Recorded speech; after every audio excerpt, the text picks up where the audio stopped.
If you're happy with the same old ways of dating, If you enjoy sucking at communication, and you have no desire to improve your romantic life, then our podcast might not be for you. but if you want some out-of-the-box ideas to deepen your current relationships, broaden your sexual horizons, develop a better understanding of yourself, or learn more about non-monogamy, Then you've come to the right place. I'm Jase, I'm Emily. and I'm Dedeker. and this is the Multiamory podcast. Songs I know I did, forcing me to form myself to fit. On this episode of the Multiamory podcast, we're speaking with Kevin Patterson, creator of the Poly Role Models blog and author of the upcoming book, Love is Not Colorblind: Race and Representation in Polyamorous and Other Alternative Communities. This was a fantastic interview. I'm excited to get to it, but first let me tell you a little bit about who Kevin is. Kevin Patterson is an active member of the Philadelphia polyamory community. He's been practicing ethical non-monogamy since 2002, and in April of 2015, Kevin was inspired to start Poly Role Models, an interview series for people describing their experiences with polyamory. Polyamory Role Models is part of a drive and a desire to change the way that our lives and communities are viewed. It's currently the most diverse and inclusive platform for polyamory available. In addition to writing the book, Kevin also holds speaking engagements nationwide about how race and polyamory intersect. And actually, we are both going to be at the same conference, which is the Southwest Love Fest in Tucson, Arizona, this is the first year they're doing it, the inaugural edition of it, and that we will be presenting a couple workshops there, and so will Kevin. So I hope that if you're anywhere in that area, get your tickets and come see us there. We'd love to see you and have you be part of that. We also ended up talking about video games a surprising amount during this interview. So if you enjoy that, you have that to look forward to. Stick around till the end to get to the video game section. All right, and with that, let's get to the interview. All right, thank you so much for joining us, Kevin. Hey, thank you so much for having me. Glad to be here. Yeah, totally. So during this interview, we're probably going to talk a lot about your book that's coming out at the end of March here, which is called Love is Not Colorblind. And I wanted to start out by saying that from the review copy that we all got to read, one thing that of all the stuff we've read, something that really pleasantly surprised me about this is how succinct it is. Like, I found myself being like, okay, I got to get through this book for this interview so I know what to talk about, so I'm going to kind of skim through it. And I ended up not skimming it and actually just reading it because it was like everything was presented in such a way that was so well thought out and well worded and very clearly worded. It wasn't a lot of filler, and I just really appreciate that. Hey, thanks. I save my filler and my long-windedness for actual conversations. When I write, I just sort of get to the point. Yeah. That's awesome. Is that a warning for conversations with you? I mean, trust me, if you're actually having a conversation with me, I've got lots of wild arm movements and I'm moving around a lot. So like I keep you fairly entertained during the conversation. So it's not a bug, it's a feature. Love That's it. awesome. Yeah. But I wanted to build on that, Jase, is because I found literally the same exact experience where I was like, oh, this actually is really easy to read and really accessible. And I think that's why, I really want to stress to our listeners that definitely to pick up the book. Yes. And I think also any of our listeners out there who are interested in creating any kind of meetup group or discussion group or community event or anything like this, I think this is required reading. Yeah, I'd agree with that.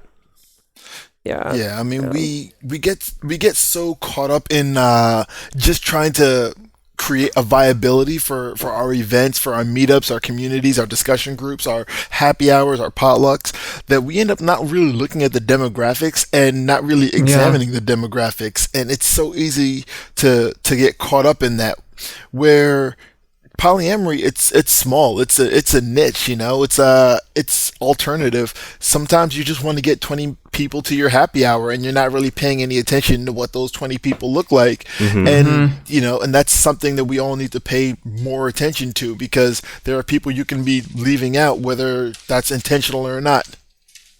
Yeah, absolutely. Right, definitely. So to start out, there was something that I just wanted to bring up, because I don't think it's a distinction that we've ever made on this show before, that we've talked about this, and you do a really nice job of summing it up at the beginning of your book. And that is the difference between racism and race-based discrimination. And it's something I've found has been sort of at the core of a lot of arguments that I see online between well-meaning liberal people who are using the term racism to mean something slightly different from each other, right? Like some people, like usually white people, using racism to mean race-based discrimination, whereas people of color are using racism to mean systemic, ongoing oppression of a particular group of people. And I was wondering if you could just kind of clarify that for us, like you did in your book. I guess I kind of just said it right there, huh?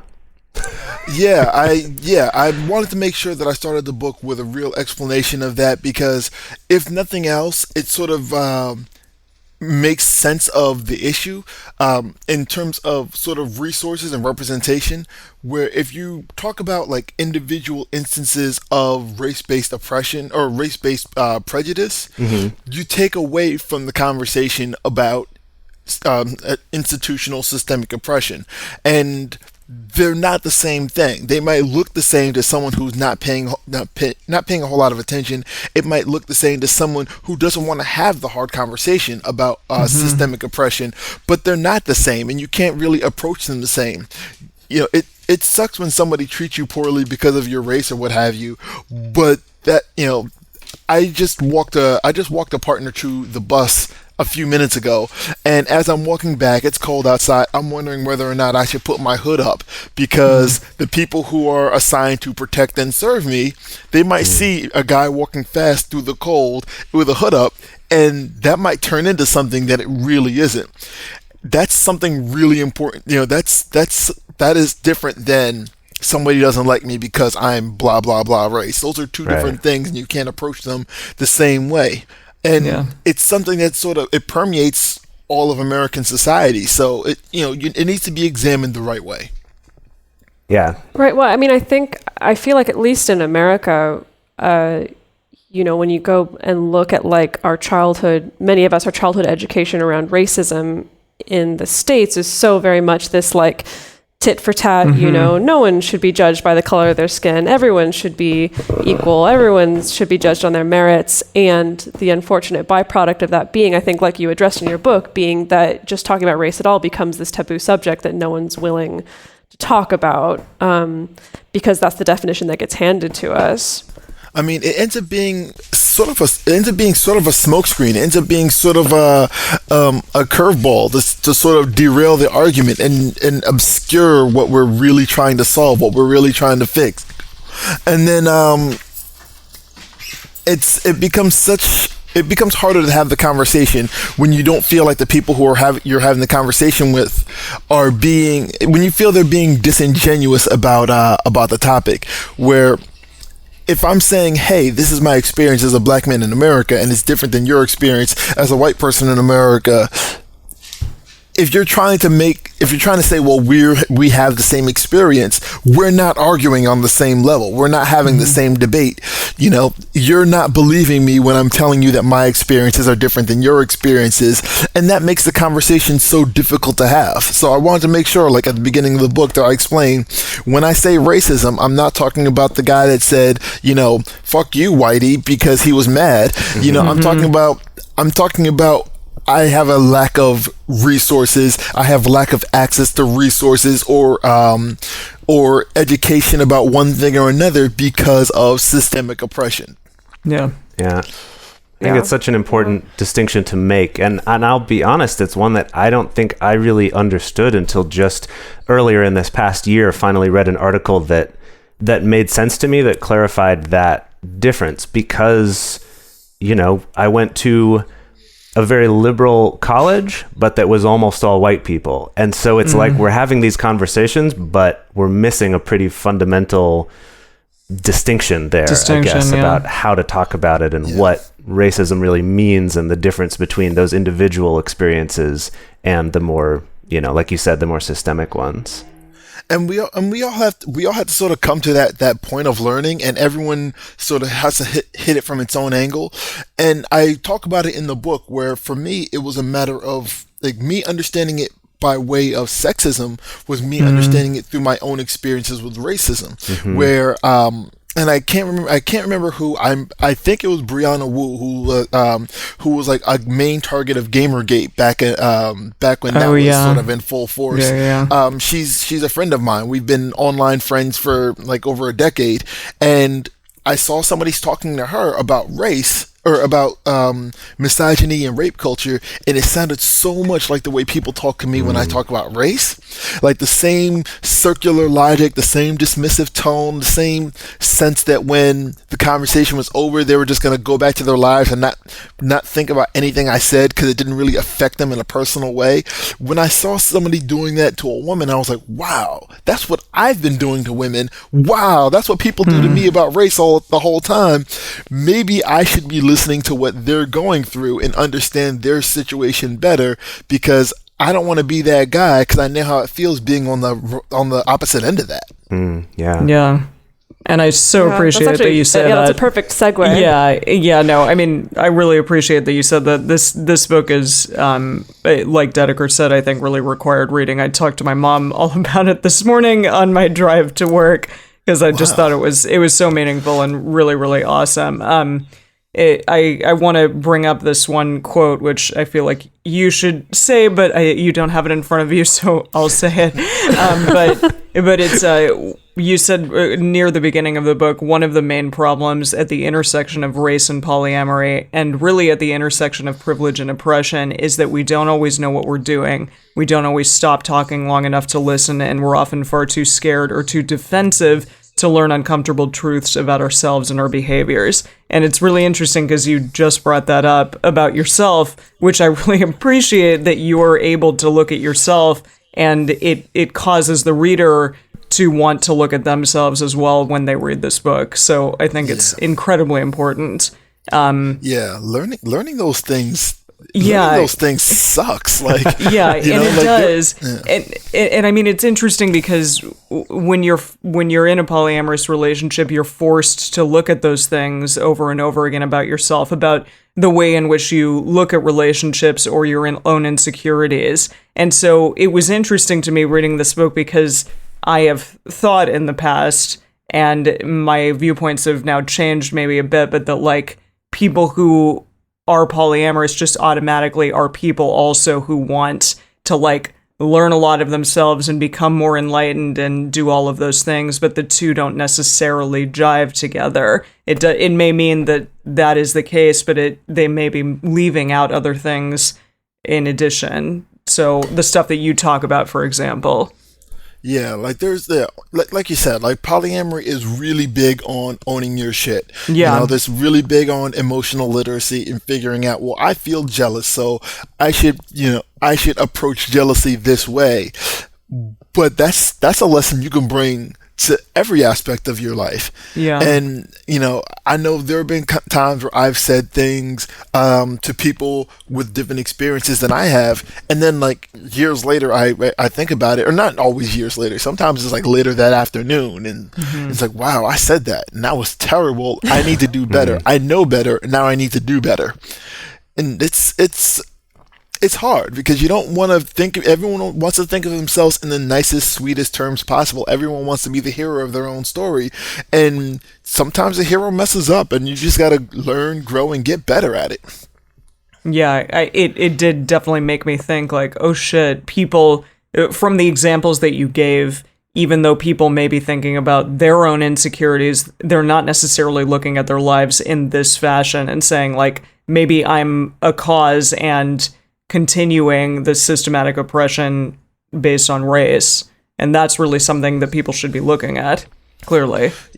Yeah, we all need to take that. We all need to take that look. Like if you fall into any privileged class, you have to observe how that plays out in every aspect of your life. How many barriers you don't hit as a result of, you know, like me being male, me being cisgender, me being heterosexual, mostly heterosexual, you know, it's, there are a series of barriers that I just don't run into. And it's easy to just not think about them and assume that everyone else has those same experiences. But like, I know what it is based on race. Like, I know when I walk into a store, there's a series of looking, I've got to look around. I've got to sort of scan the landscape because I don't know whether or not I'm going to be followed around. I don't know, if I pick something up, like if I get a cup of coffee somewhere and I take a sip of that cup of coffee on my way to the counter to pay for it, I don't know if that's going to cause an argument with the guy at the counter or not, Just like basic stuff that shouldn't matter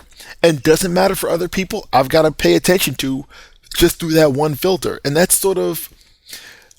something I have to pay attention to on the opposite end for all the ways that I'm privileged. I know that like I'm not going to be spoken over in ways that women are. I know I'm not going to have to worry about which bathroom I'm going to based on my gender expression. Just, I know I don't have to worry about talking to a coworker and mentioning my spouse and that lead to me being ostracized or fired, because I'm mostly hetero. Most of my partners are 100% women, and that's not going to cause an issue. If I say, hey, my spouse, hey, my partner, no one's going to look at me funny or threaten my employment, threaten my freedom, threaten my safety as a result of that. Yeah. So I want to keep talking about this topic of kind of doing that uncomfortable work of examining one's own privileges and examining the different ways that other people are oppressed, because like Em mentioned, and like you mentioned also, Kevin, that in polyamory we're so encouraged to own your shit, to look at those uncomfortable things when uncomfortable feelings of insecurity or jealousy come up, like look at them, sit with them, figure them out. And I can say from my own personal experience and also from my experience working with clients is that most people really suck at that, at least at first. They really suck because it's understandable. People want to protect themselves. They want to make their partner wrong in some way. They want to kind of take that burden of discomfort off of themselves. And so then to also extrapolate that to this topic, to get people to sit with their discomfort without getting defensive. You mentioned that you do workshops, and you had this wonderful quote in the book that you said, you don't get to enact social change from a comfortable spot. I'm just trying to think of like, how do you approach that? Because I feel like it's like human beings, when it comes to getting defensive, when they're uncomfortable, it's just so unavoidable. And to actually get people to kind of do that work of sitting with their discomfort feels like such an uphill task to me. There's a quote that I'm going to paraphrase poorly that says something to the effect of, you have to love people in the way that makes them feel loved. And that's something that I keep in the back of my head all the time. I see in online arguments all the time, someone will say something transphobic and a bunch of people will say, hey, that's transphobic. And they'll say, no, I don't have anything against trans people. I just think that blah, blah, blah transphobic thing. It's like, okay, yeah, we get what you're saying, but that is a transphobic thing you're saying. You are harming trans people. And they'll say, no, I'm not harming anyone. I'm not transphobic. Just I believe blah, blah, blah transphobic thing over and over, the same circular logic. Wow. And if you're trying to be friendly to people, if you're trying to be allied with people, if you're trying to stand in solidarity with people, whatever you want to call it, that's something you always have to remember. You have to love people in the way that makes them feel loved. I had a recent breakup with someone who insisted that they were protecting me, insisted that they were being supportive, but they were being supportive in a way that harmed me. And I had to continually say like, hey, this isn't the kind of support that I am looking for. And that's something that you always need to sort of be mindful of and remind people who aren't getting that message. Like, I get that you're trying to be friendly or good or allied, but the thing you're saying is literally harming the people that you're trying to be allied with. And if you are, if that's something, if this is something that actually matters to you, these are the steps you're going to have to take. And that's not always an easy conversation to have either. Like, if it comes to trans people, it might make more sense for me to have that conversation as a cis dude, because I can have that conversation without it being something that, like, because it's low stakes for me, You know, I can have that conversation without being harmed by it. I can have that conversation and still go home at night, you know?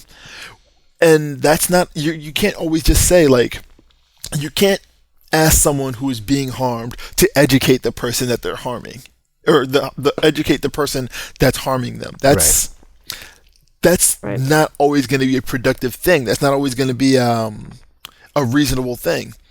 Have you ever heard of White Nonsense Roundup? I think I have, but can you tell us what it is?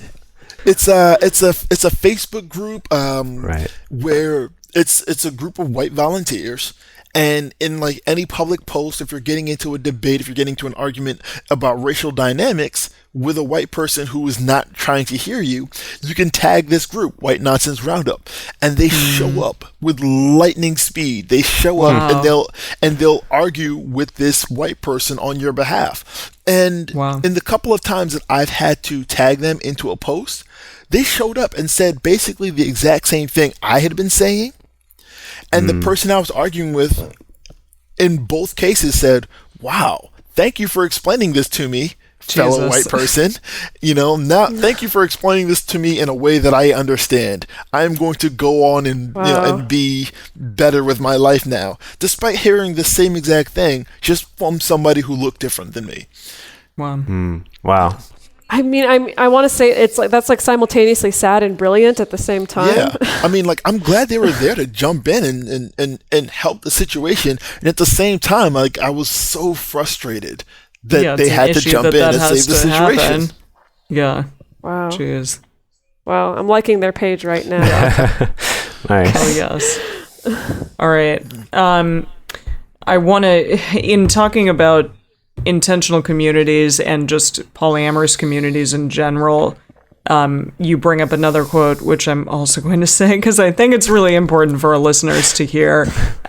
You say, you end up having to present what seems obvious in a way that seems like just a positive option.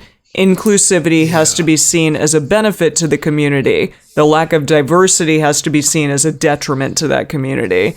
The person bringing up inclusivity kind of has to address a problem without calling attention to the fact that it even is a problem, and has to address the people who have the ability to solve the problem without calling attention to the fact that those people created the problem in the first place.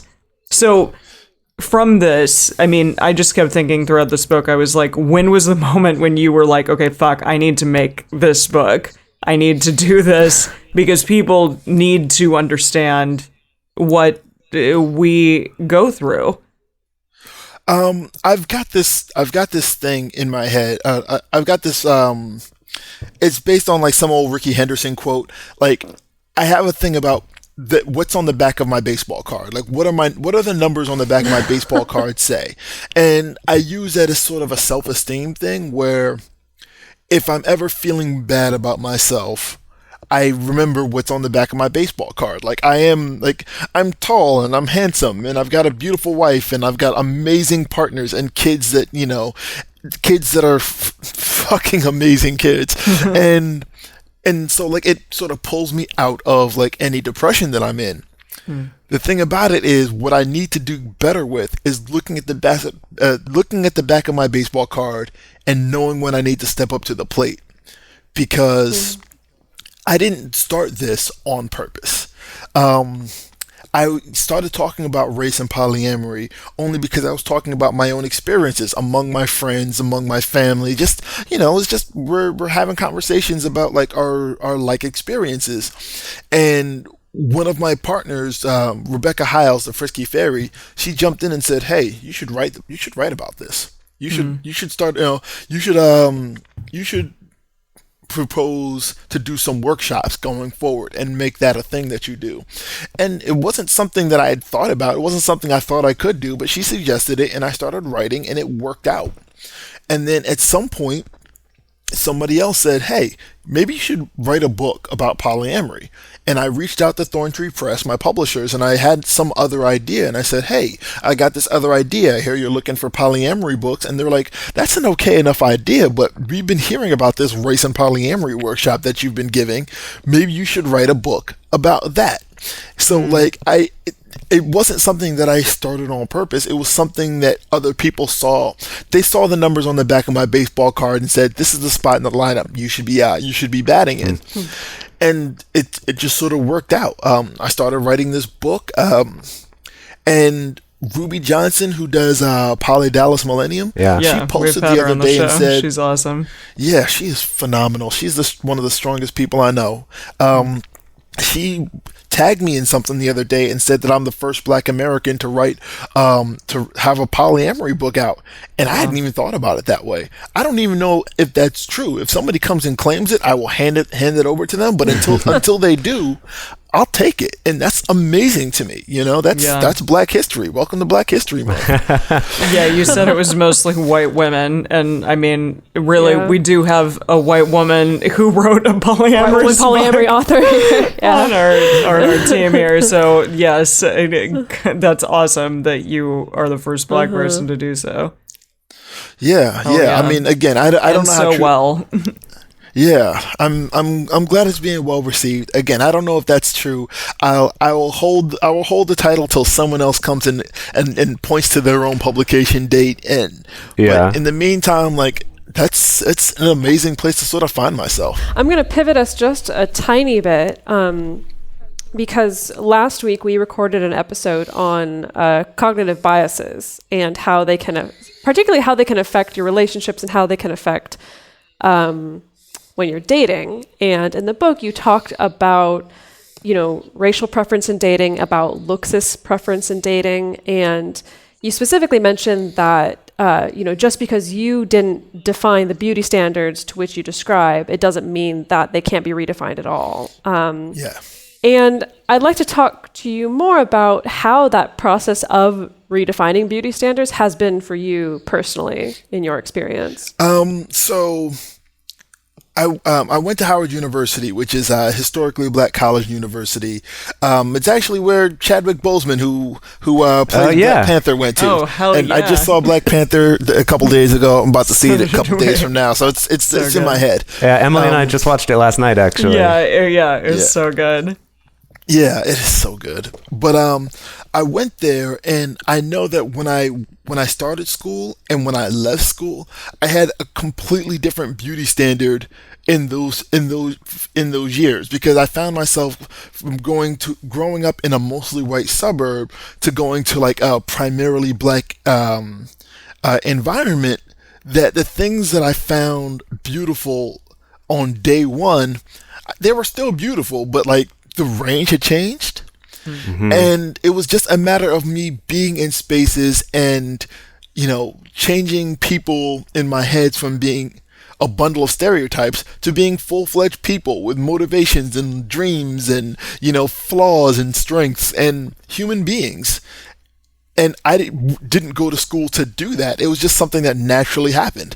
So when I hear people say, well, I'm just not attracted to people of blah, blah, blah race, it reads as a lack of introspection, because the way we form attractions, part of a big part of how we form attractions is based on perceived social status, and that's a gut reaction based on the stereotypes and the socialization that we carry around. So if you can see this wide diaspora of Black people, if you go to Black Panther and watch that movie and not find anybody attractive, there's something I don't know how that's possible.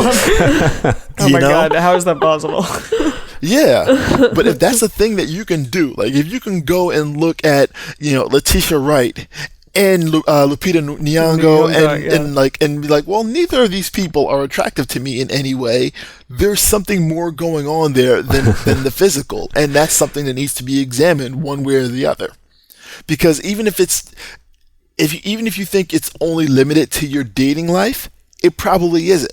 It probably plays out in the way that you treat your friends who are people of color, or other people of color who are service staff or co-workers, or just random people you see on the street. If that's something you can carry around in your dating life, it probably carries around in other places that affect other people who notice it and can call it what it is. Yeah, actually, I just wanted to mention this from watching Black Panther last night, and don't worry, there are no spoilers if you haven't watched it yet, listeners, is that there's a scene where a few of the characters go to Korea, and they show up and they start speaking in Korean to like the employees at this establishment. And I found myself, like, I had this reaction at first of like, what's happening? To then, oh my God, this is fucking rad. And then realizing I probably wouldn't have even thought anything of this if this was a white character who was doing it, because we're so used to seeing the superheroes or the spies who like, of course he speaks 10 different languages. Like, we don't even think about it. But the fact that it was black characters doing it, I was like, fuck, I don't know if I've ever seen this in a movie. And that was saddening and shocking, but also really cool that it's at least happening now in this movie. It was such a celebration. Yeah, it is. It's so good. Like, what's sort of amazing is that like there's a lot of American pop culture that makes fun of African accents or what have you for one reason or another, and like and it's not limited to like to like white representation. I know like there's a black character, there's an African character in the show Dear White People, which is a show I really enjoyed, and there are people who make fun of this one African character, but that African character, like a lot of African people, like that dude knows 6 languages. Like English is his 5th of 6 languages, and how much of his language do you know? How much of his languages do you know? Where you can make fun of his English, which comes out a little slanted. Right. Or to most Americans, how much of any other language do you actually know? Exactly. Basically. Something to bring it back to our topic about hidden biases and stuff like that. Something that we actually talked about somewhat recently, I guess it was a few episodes ago now, is something that I like to call the perils of intuition, which is in a lot of dating advice and things like that, people will say things like trust your gut or, go with your intuition on things. And while I think sometimes there can be some merit to that, if there's a part of you that's like telling you to get out of a toxic relationship or something, but like you mentioned in your book that studies have been done showing that humans, we have a gut reaction to things and we react to it. And then later we go back mentally and we justify why we reacted the way we did. And that doing that, like on the subject of, looksist or racial preferences or, any number of other things in terms of our dating partners or even who we're friends with or things like that, I feel like trusting your gut or your intuition like isn't enough. Like it's worth taking that extra step of being like, but why? Like maybe I should challenge myself on some of these things. Yeah, and I'm very much a trust your gut person, but also like trust but verify, and that's a good way to put it. Yeah. I mean it's important. It's important only because we're dealing with other human beings. And what we can, and what the sort of the biases that we have for person A might, for like the biases that we have for relevant person A might play out with completely unrelated persons B through D, and we should know what's going on there. Like if it's trust your gut, I don't want to drink this Pepsi because maybe there's something in it, then it doesn't really hurt anybody. You can throw that Pepsi in the trash and go get a different one. You're fine. But if it's about breaking people's hearts in polyamory, if it's about treating people poorly in just any everyday life situations, you got to know what's happening there. You got to understand where these things are coming from, because people's lives can be on the line. There's, every day in America, somebody looks out their window and sees a person entering their own home, a black person entering their own home, and might call the cops and say, well, I don't know that black person. A couple of years ago, I was doing my workshop about race and polyamory in Connecticut, and the host of the venue offered us room to crash at her home, but she wasn't coming home. So she said, all right, well, here's the address to my home. There's a key in the back, by the back door. Just go get the key and go on in. This is late at night. I'm there with a white partner, and I'm like, I'm going to stand by the car. I don't want to like, and like just like in general male toxic masculinity, male socialization. I don't want to send my girlfriend around to the back of a house in the dark to go digging for some hidden key.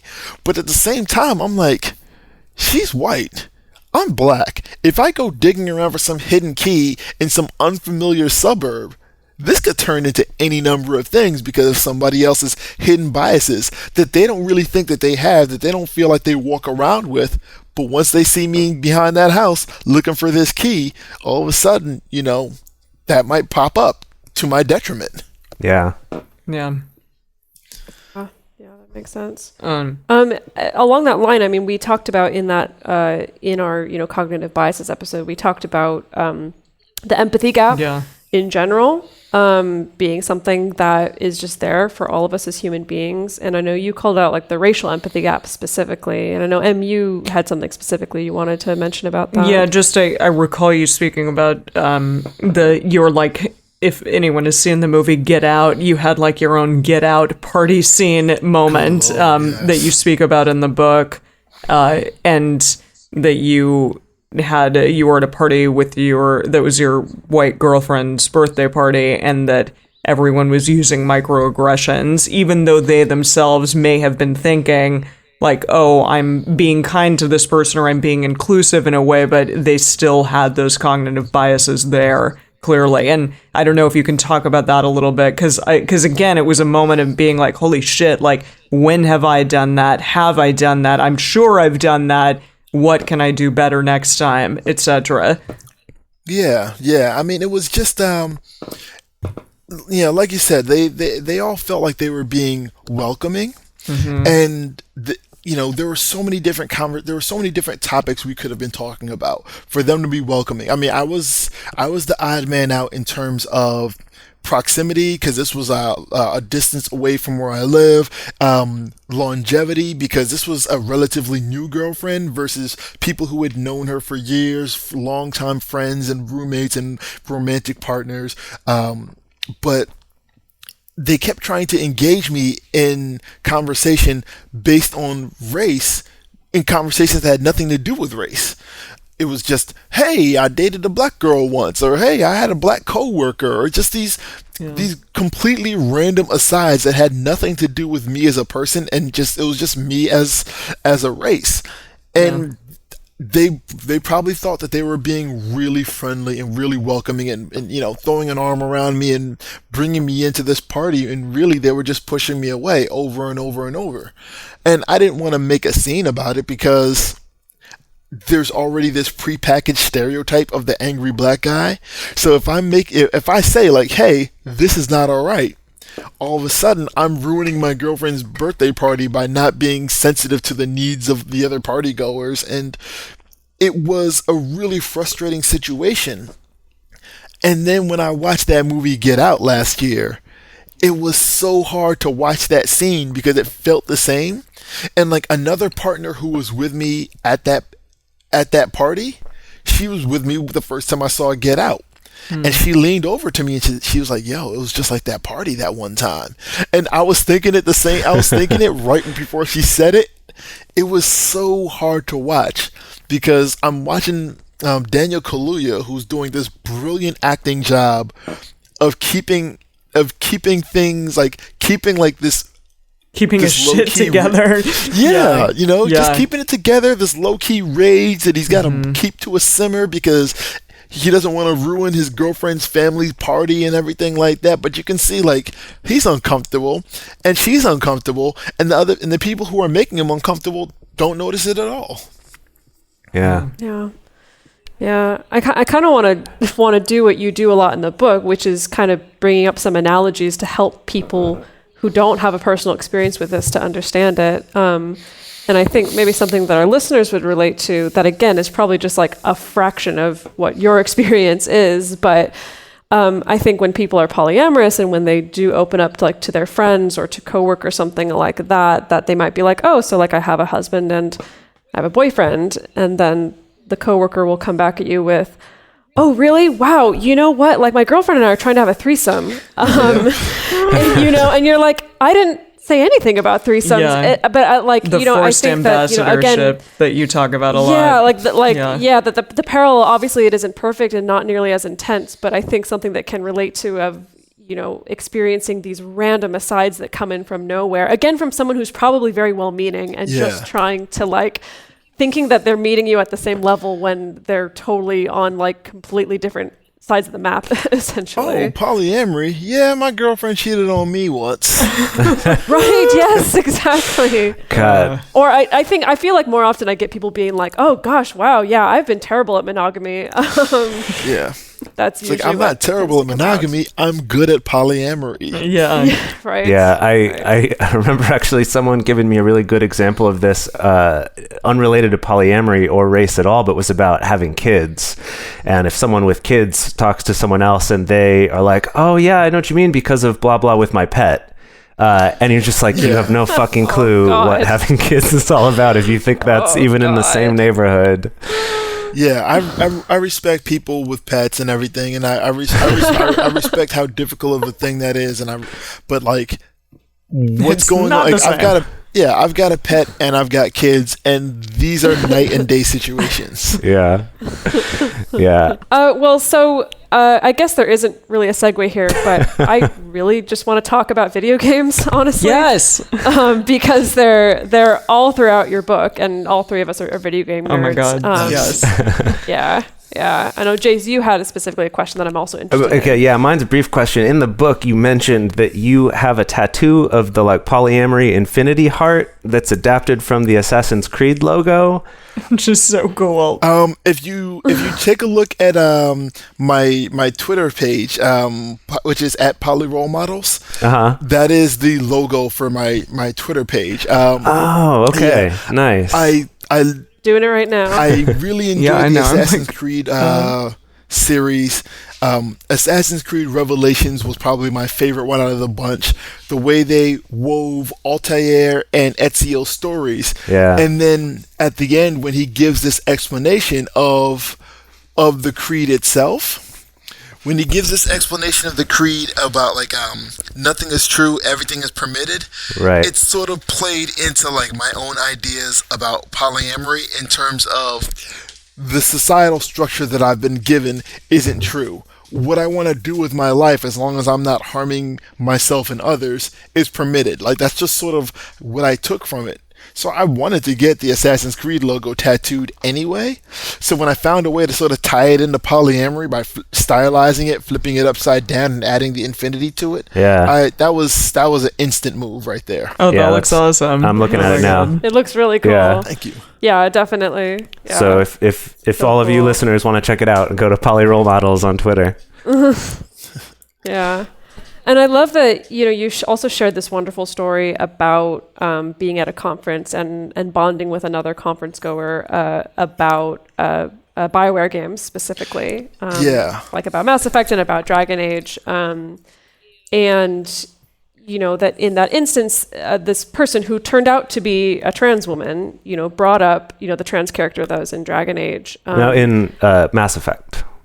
Nope. Oh, no, it was the Dragon Age one. Yeah. Okay. In Dragon Age 3, Yeah. Krem. Yeah.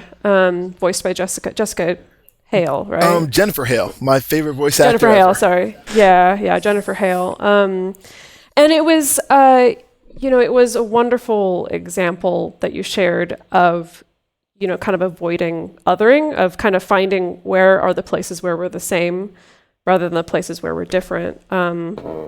And I think, honestly, video games are a great candidate for that. Yeah, and they're trying to do so much better with that now in terms of representation. I'm glad I found a way to wedge it into the book, but something I've been talking about for a while is the character of Delson Rowe in infamous Second Son, where, as far as I can research, Delson is like the only character of native descent, like in a big budget game. He's like the only protagonist of a native descent who doesn't have to be of native descent. Yeah, you mentioned that. Yeah. Yeah, like every other character is like dealing with specifically like Native American issues, or they have like some stereotypical set of Native American powers or backgrounds or what have you. So like you couldn't like pop a white guy in there or a black guy in there and like the story remain the same. But Delson, Delson, you can put any he's the only Native American every man, right, that I've ever seen in a video game, and it was so unheralded. I mean, it was a good game and it got good reviews and everything like that, but that aspect of it was so unheralded that it was like sort of a missed opportunity to notice something magic that happened there. Yeah. Mm-hmm. Yeah. That reminds me, I know all three of us talked about this in various iterations over the years, and I feel like we've seen in modern day video games, like some people trying to incorporate polyamory into their romance systems and not really being super effective about it. Do you think we're ever going to get like really good, well-written, effective like polyamory romance tracks? I just want Link to be polyamorous. AAA title. The closest polyamory that I've seen in any game is like Fallout. And it's not really what they were doing. It's just you can romance multiple characters and none of them really reference the others. Right. Yeah, that's I think that is the closest that we've gotten, like is that just the polygamy option for multiple characters. Yeah, but there's no like actual, I don't know, acknowledgement of what's going on, I suppose. I mean, it's such a disappointment to me that BioWare doesn't do that, because BioWare does so much right in terms of representation. They do so much right in terms of like character development. I mean, Mass Effect is my life. I've got the Assassin's Creed tattoo, but the one that means the most to me is I've got like an N7 tattoo from Mass Effect on my chest. Nice. And so when someone's like, "Oh, hey, I see you in an N7 sweatshirt," I pull off that sweatshirt to reveal that I'm wearing an N7 t-shirt. And then I pull off that t-shirt to reveal that I've got an N7 tattoo.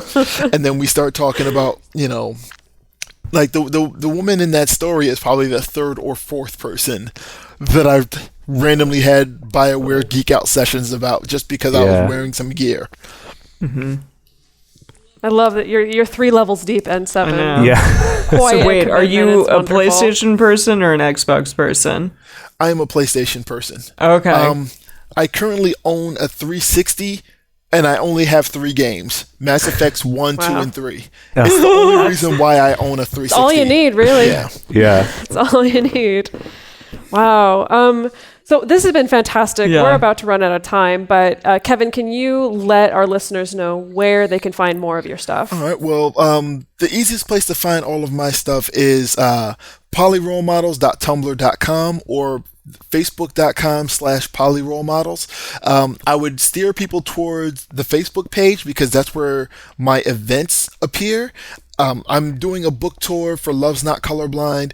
I'm going to be going forward, I'm going to be in Tucson for Southwest Love Fest. Woo! We're going to be there as well, so we'll see you there. Yeah, you will. I'm going to be all over California, San Francisco, Oakland, Los Angeles. I'm going to be all over the Pacific Northwest.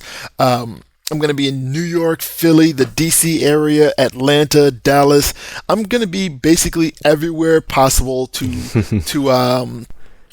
show out for Love's Not Colorblind. Pre-orders are available on Amazon.com. It's going to be releasing on March 30th. I would love for people to buy the book. I would also love for people to show up to the book signings because it's going to be me talking about race and polyamory. And if you've ever seen me talk about anything, I'm always inviting people to share their experiences. It's not a lecture, it's a group, it's a led discussion, and I want to have as many people as part of the conversation as possible, and also, selling a book. Yeah. Of course. Well, excellent. Thank you so much, Kevin. And I guess hopefully we'll see you around on the book tour. Yeah, I mean, if you're going to be at Southwest Love Fest, you're going to be at almost the very first leg. Right, and that's in early April for everyone out there. This weekend in April. And there's still time to get tickets, which I would encourage you to do because you'll get to see us present about polyamory and fictional media. You get to see Kevin present about his book. Are you doing a specific workshop besides that? I'm doing a workshop on race and polyamory, and I'm doing a workshop on masculinity and polyamory. I love that. I'll be there for that one. I gave that workshop at Poly Living Philadelphia, and it went so incredibly well. It was such a cathartic and vulnerable and introspective space. A lot of tears were flowing both on the panel and in the audience. It was such a magical moment that I'm eager to do the workshop again. I really am. That's so cool. That's a subject that's near and dear to my heart as well. So I definitely want to come check that out. Awesome. Cool. Well, thank you so much, Kevin, and we will see you then. Thank you.